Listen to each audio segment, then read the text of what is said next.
하나님 말씀 예레미야 38장 1절로 10절 교독하겠습니다.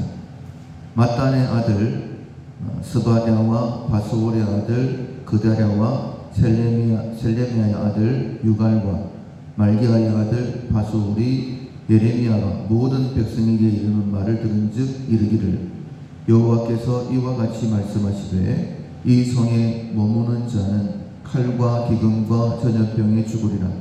그러나 갈대아인에게 항복하는 자는 살리니 그는 노량물을 얻음같이 자기의 목숨을 건지리라. 여호와께서 이와 같이 말씀하시니라. 이 성이 반드시 바벨론의 왕의 군대의 손에 넘어가리니 그가 차지하리라 하셨다 하는지라. 이에 그 고관들이 왕께 아뢰되 이 사람이 백성의 평안을 구하지 아니하고 재난을 구하오니 청하건대 이 사람을 죽이소서. 그가 이같이 말하여 이 성에 남은 군사의 손과 모든 백성의 손을 약하게 하나이다. 시드기야 왕이 이르되 보라 그가 너희 손 안에 있느니라. 왕은 조금도 너희를 거스를 수 없느니라 하는지라. 그들이 예레미야를 끌어다가 감옥들에 있는 왕의 아들 말기야의 구덩이에 던져 넣을 때에 예레미야를 줄로 달아내렸는데 그 구덩이에는 물이 없고 진창뿐이므로 예레미야가 진창 속에 빠졌더라. 왕궁 내시 구수인 에벳멜렉이 그들이 예레미야를 구덩이에 던져 넣었음을 들으니라. 그때에 왕이 베냐민 문에 앉았더니 에벳멜렉이 왕궁에서 나와 왕께 아뢰어 이르되 내 주 왕이여 저 사람들이 선지자 예레미야에게 행한 모든 일은 악하니이다. 성중에 떡이 떨어졌거늘 그들이 그를 구덩이에 던져 넣었으니 그가 거기에서 굶어 죽으리라 하니 왕이 구수 사람 에벳멜렉에게 명령하여 이르되 너는 여기서 30명을 데리고 가서 선지자 예레미야가 죽기 전에 그를 구덩이에서 끌어내라. 아멘. 실수를 바로잡는다라는 제목으로 함께 은혜의 말씀을 나누겠습니다. 11월 우리가 훈련하고 있는 품성은 신뢰성입니다. 훈련해야 될 품성입니다. 하기로 한 일을 어떤 희생에 따르더라도 끝까지 완수하는 품성입니다. 실천상 어제부터 이제 내일까지는 실수를 바로잡는다입니다.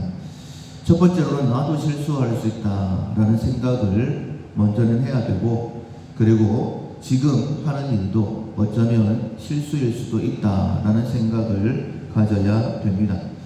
절대 내가 하는 일에 대해서 반드시 옳다 이런 교만을 자만을 가지면 안 되죠.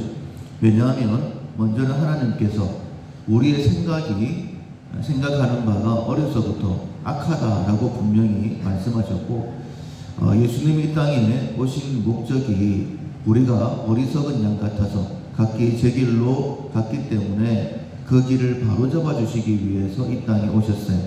철저하게 성령님의 인도하심을 받지 않는다라고 한다면 나는 잘못될 수밖에 없다, 잘못된 길을 갈 수밖에 없다라는 그 마음을 반드시 가져야 됩니다. 우리가 일반적인 일을 할 때도 잘못된 일을 할 수 있지만은 심지어는 하나님의 일을 할 때도 잘못되게 할 수 있습니다. 예배를 드릴 때도 찬양을 드릴 때도 하나님께서는 영과 진리로 예배하는 자를 찾으신다라고 말씀하셨죠. 그리고 번제, 소제, 화목제 하나님께서 기뻐하시는 제사임에도 불구하고 드리려거든 받으실 만하게 드려라 라고 그렇게 말씀하셨습니다. 말라기서에 보면 백성들이 하나님 앞에 제사 드리러 나올 때 저는 것, 눈먼 것, 부족한 것으로 제사를 드릴 때에 하나님께서 멸시를 받으셨다라고 말씀을 하셨죠. 특별히 어제 나답과 아비후가 하나님이 가장 기뻐하시는 분향을 드렸는데 분향단에서 불이 나와 그들을 살라 죽였습니다. 하나님이 진노하셨죠. 그 이유가 무엇이냐면 다른 불로 분향을 드렸기 때문이다라고 말씀하고 있습니다.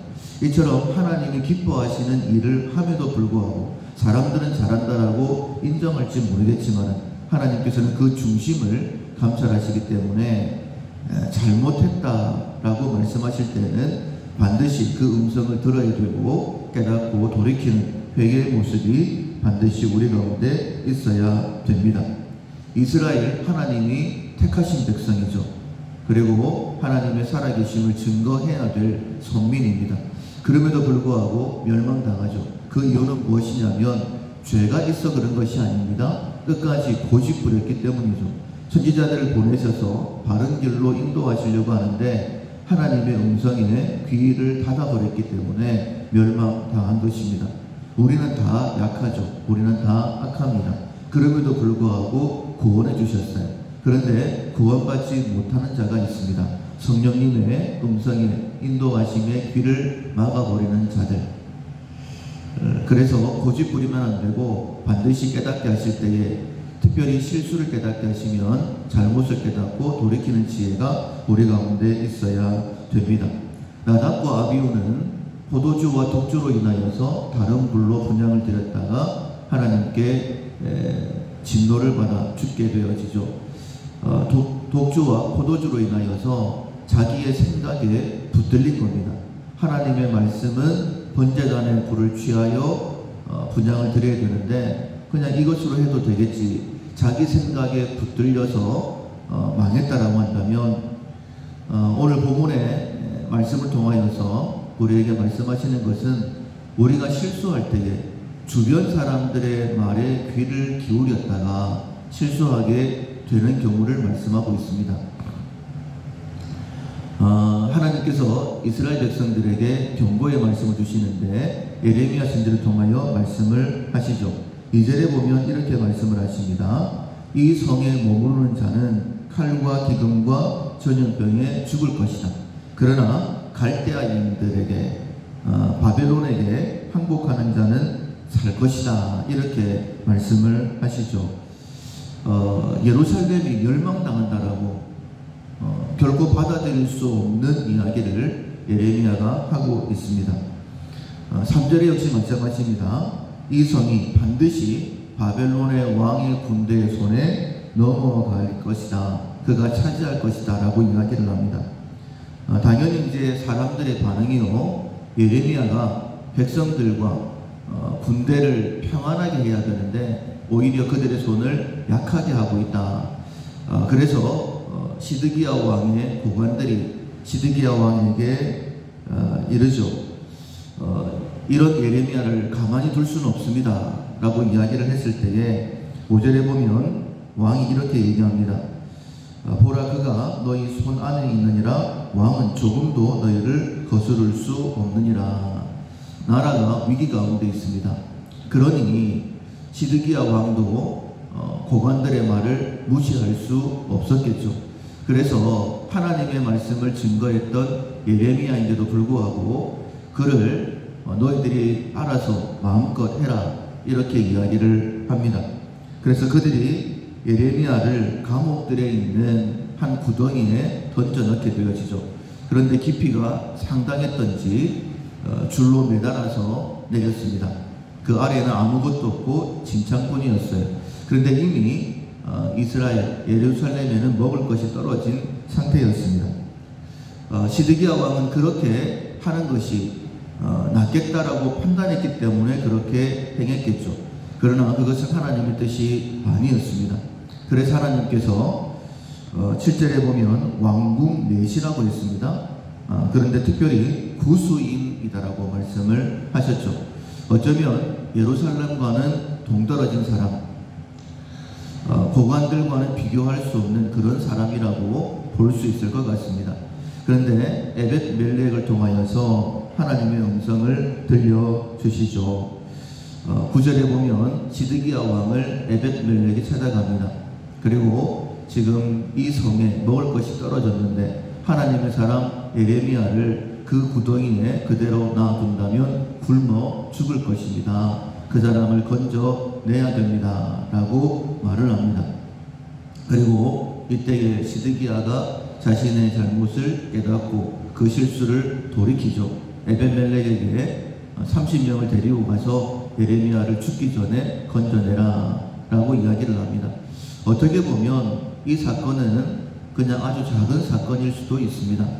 그럼에도 불구하고 시드기야가 하나님께서 말씀하실 때에 그 잘못을 돌이켜 회개한 것을 하나님께서는 기억하시고 기록해 놓으신 거예요.